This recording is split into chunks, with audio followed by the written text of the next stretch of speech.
Isang palang araw po ang bati ko sa lahat ng abuti ng tinig na ito. Sumainyong lahat ang pagpapala ng Diyos Ama sa pangalan ni Kristo, ang bugtong na anak ng Diyos, ang manunubos ng sanlibutan. Amen. Ang paksa ko ngayon ay ang number 62 sa series, si Haring Sidikias, Hari ng Huda.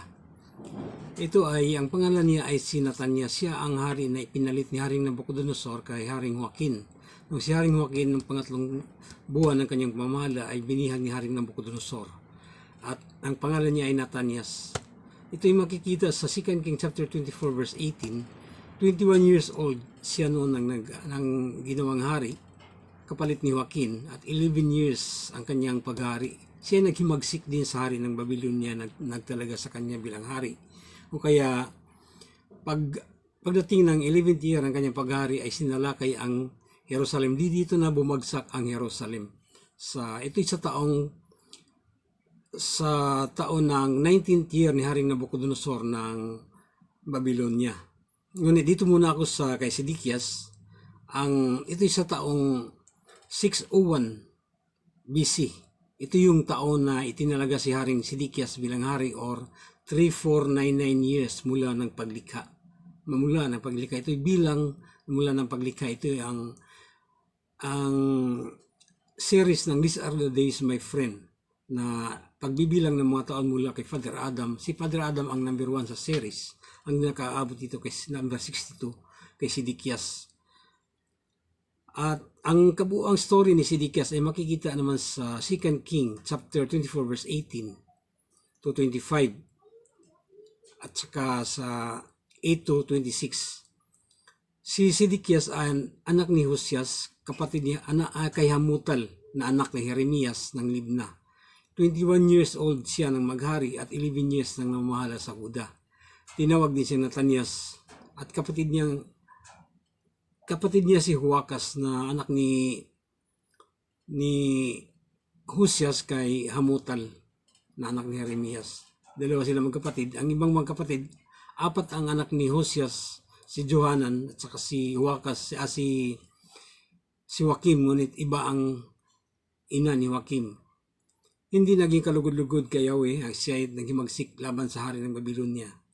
Noong sukdulan na ang galit ng hari ng Babylonia, noong ikasampung araw, ikasampung buwan, ay 9 na taon ang kanyang paghari, ay kinubkob ni Haring Nabucodonosor ang Jerusalem at tumagal ito ng 2 taon.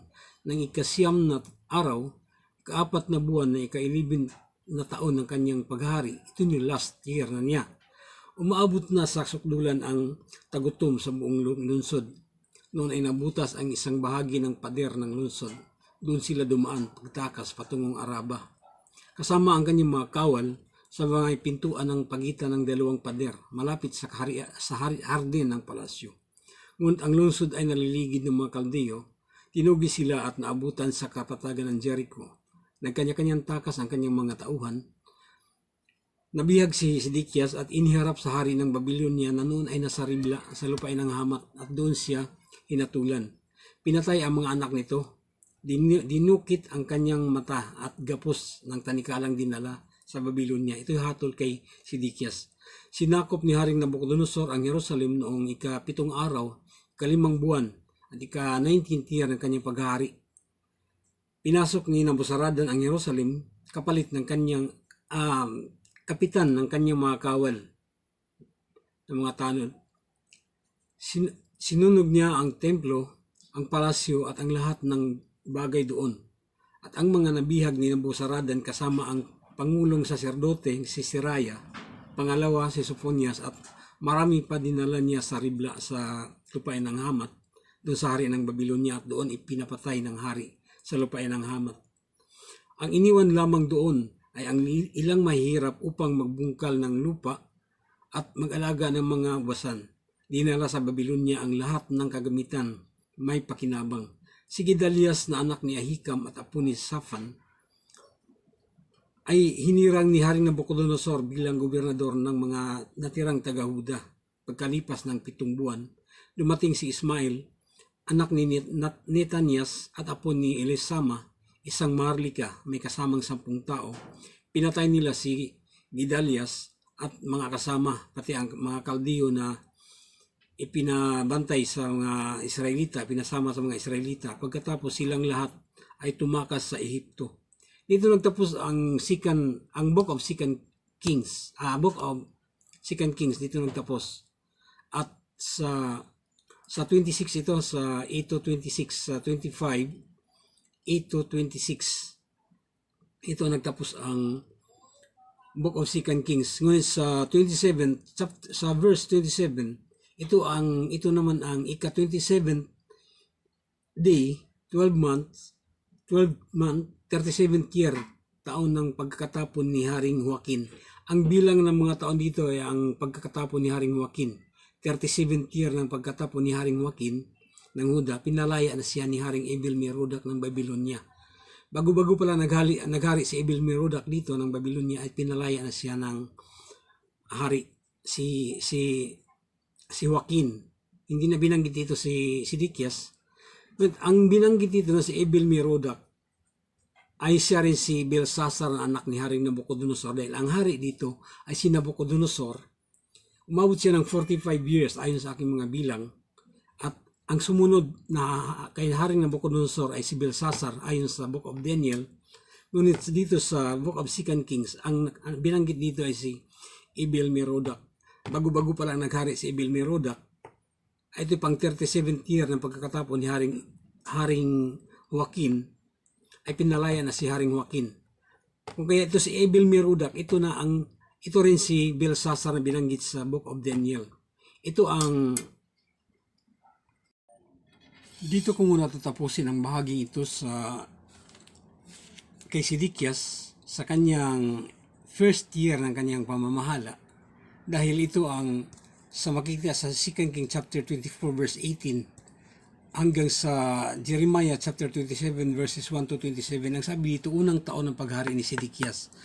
Bagamat si Sidikias ay namamahala ng 11 years at ang pabagsak na ito ng Jerusalem, medyo magulo pa ang bilangan doon. At ito sa first year ni Sidikias, mayroong mga bahagi ng kasulatan na magtutuloy dito sa 1 AD na klaro ang pagbibilang. At kung kaya madidiretso ng pagbibilang, kung kaya dito ko muna i-stop sa unang taon ni Haring Sidikias. Ito ay sa taong 600 BC dahil namahala siya noong 601 at sa unang taon ay 600 BC. Ito ang 600 BC, ito yung parte ito ng itong 419. Ang time ni Sidikias, dito si Sidikias ito yung last na hari ng Huda. Ito ang 419 years. Ito yung magmula kay Solomon, ang 36th year ni Solomon. Sinundan naman ito ni Roboam, sinundan ni Abias, ni Asa, ni Josaphat, Joram, ni Asaria, ni Ocosias, at si Atalia na pasama dito. Si Atalia anak ni Akab sa kabilang kaharian, ngunit siya asawa ni Joram na ina ni si Atalia ay ina din ni Ocosias, siya ay asawa ni Joram na anak ni Josaphat. At si sumunod na hari ay si Joas, Amasias, Uzias or Asarias, si Jotham, Akas, Isikias, si Manases or Manasa, Amon, Husias. Ang kasunod ni Husias ay si Huakas. Ang kasunod ni Huakas si Joakim. At ang kasunod ni Joakim ay si Joaquin. Ito yung sinundan ni Sidikias na itinalaga ng hari ng Babylonia si Haring Nabucodonosor. Ang pangalan niya ay Nathanias. Dito ko muna i-stop. Ito ang bahagi, itong number 62 sa series. Ito ang number 62 sa series si Haring Sidikias, ang hari ng Huda. Ngunit ito ay ginawa kong tatlong bahagi para umiksi mo lang ang mga video na ito. Ang unang bahagi ay pang first year ni Haring Sidikias, dito ko tatapusin. Ang pangalawang bahagi ay ang downfall of Jerusalem, pang 11th year ni Haring Sidikias. At ang pangatlong bahagi ay ang 37th year ng kanilang pagkatapon, o ang edad ni Haring Joaquin ay 58 at ang 55, at ang edad naman ni Haring Sidikias ay 58. Dito ang mga bilangan, marami ang kinukonsidera sa mga bilangan dito.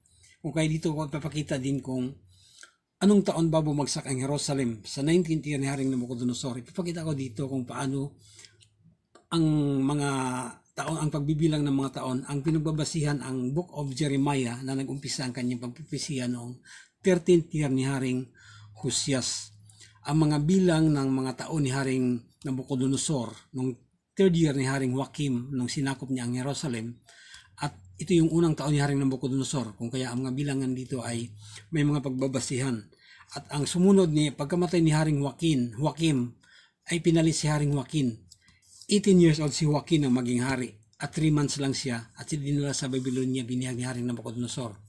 After Joachim, itinalagang hari si Natanias at pinalit ang pangalang Sidikias. Ito na si Sidikias at 21 years old, kung kaya sa pagbibilang ang mga edad ni Haring Sidikias, edad ni Haring Joachim, ang mga taon ni Haring Nabucodonosor, bilang ng mga taon ni Haring Nabucodonosor, si Jeremiah ang taon ng kanyang unang nagpropesya hanggang dito sa last day of Second Kings. Umabot sa 37th year, nagtapos ang Second King sa 37th year ng kanilang pagkatapon.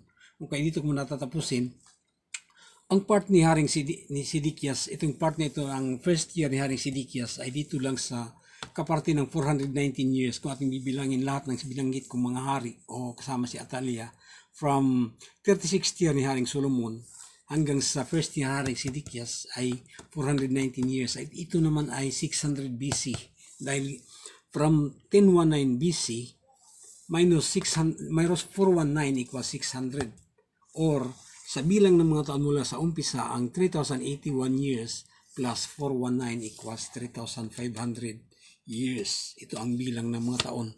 Ito naman ay nagmumula rito sa isa.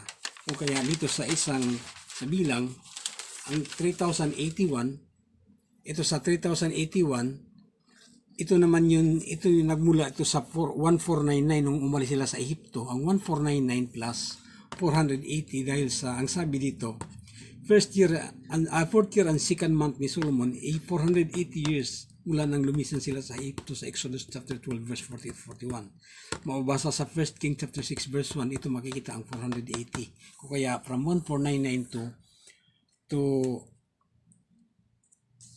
1019, ito yung 480. Or from 2601, katumbas ito ng 1499 plus 480 is 3081. Ito yung kanina. At nagmula naman itong mga bilang na ito, dito naman ito nagmula, ang mga bilang na ito. Kung kaya ito, lahat na ito pinaliwanag ko na sa nauna dito.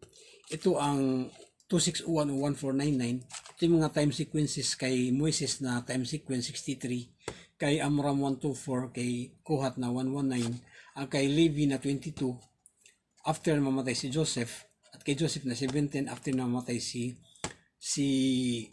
Jacob sa edad na 147. Ito yung taong 2256, ang klarong-klaro na bilang ng mga taon mula ng paglikha, ang 2256 years, the chronology of time, year 1 to 2256 sa kamatayan ni Jacob. Dahil sa may chart of generation table na ito, nagawa ito ng formulas, at ito na ang mga bilang, at mula sa kamatayan ni Isaac hanggang sa kamatayan ni Jacob, 27 years, sa kamatayan ni Eber sa edad na 464 hanggang sa kamatayan ni Isaac ay 41 years, at sa kamatayan ni Father Shem hanggang sa kamatayan ni Eber is 40 years. Kamatayan ni Father Noah sa edad na 950 hanggang sa kamatayan ni Father Shem na sa edad na 600 is ito yung 142 years. At ang sa edad na 600 ni Father Shem hanggang sa kanyang kamatayan na ay 424 ni Father Shem, ito 950 si Father Noah. Sa kanyang kamatayan ni Father Shem na 600, from 600 minus 424 is 142. Ito na. At ang pagbasa daigdig na 600 years si Father Noah hanggang sa kamatayan ni Father Noah sa edad 950 sa Genesis chapter 9 verse 28, ito yung 350. At mula ng Genesis chapter 5 verse 3 to 32 hanggang sa 9 verses 9 to 28 sa kamatayan ni Father, dito ang namatay si Father Noah, ngunit bumaha sa daigdig sa chapter 7 verse 6. 600 years si Father Noah. Ito ang pagbasa sa daigdig, ito yung bilang ng 1656 years. Kung kaya ito mga bilang, dito nagmula ang lahat ng mga bilang. Kung kaya umabot ito nung time ni Haring Haring Sidikias, ito ang 600 BC. Ang first year ni Haring Sidikias, ito ang 600 BC. Dito lang muna, bagamat si Sadong Sidikias ay namala ng 11 years, kung kaya dito ipapakita ko kung kailan bumagsak ang Jerusalem. Ito sa 19th year ni Haring Nabucodonosor, sa magitan ng mga bilang na ito, matitiris ito mula sa umpisa. Dahil ito'y wala ng patid ang mga bilang na ito. At hanggang sa pang 37th year ng kanilang pagkatapon, at dito may ipakilala ko sa inyo dito kung sino si Abel Merodach at sino si Merodach Baladan, sino ang mga Nabucodonosor. At hanggang dito na lang muna, nawa ay samahan nyo na akong basahin ang mga banal na kasulatan. Sa Juan chapter 17 verse 11, nang sabi noon nang nanalangin si Jesus Christ sa kanyang mga alagad, Ama, ako'y alis na sa sanibutan, ngunit sila'y nasa sanibutan pa. Amang banal, ingatan mo sila sa kapangyarihan ng iyong pangalan, pangalang ibinigay mo sa akin. Kung paanong tayo ay isa, gayon din naman sila maging isa. Ang pangalang Jesus, ito ang pangalan ng Ama, ay nireveal ni Jesus Christ na ang pangalan ng Ama na ibinigay niya kay Jesus sa pamagitan ng Anghel Gabriel. Sa Lucas chapter 1 verse 31, dumating ang Anghel Gabriel sa Bethlehem, Huda, sa isang babae doon na pangalan Maria. Magalak ka Maria ay kay pinagpala ng Diyos, kay lilima ng Banal Espiritu Santo ay kay magkakaanak ng isang lalaki at tawagin mo itong Jesus. Ito ang pangalan ng Ama na inireveal ni Jesus Christ. Ang sabi niya, Amang banal, ingatan mo sila sa kapangyarihan ng iyong pangalan, pangalang ibinigay mo sa akin, sabi ni Jesus. Kung kaya sa langit, sa silong ng langit, sa lupa at sa ilalim ng lupa, walang ibang pangalan na ibinigay ang Diyos sa kapatawaran ng lahat ng mga kasalanan at magpapagaling sa lahat ng uri ng karamdaman, magpapalayas ng mga demonyo sa mga inaalihan, kundi ang pangalang Jesus lamang. Sumainyong lahat ang pangalan ni Jesus. Sumainyong lahat ang kapayapaan. Sa pangalan ni Jesu Kristo, ang bugtong natin ng Diyos, manunubos sa sanlibutan. Amen at amen.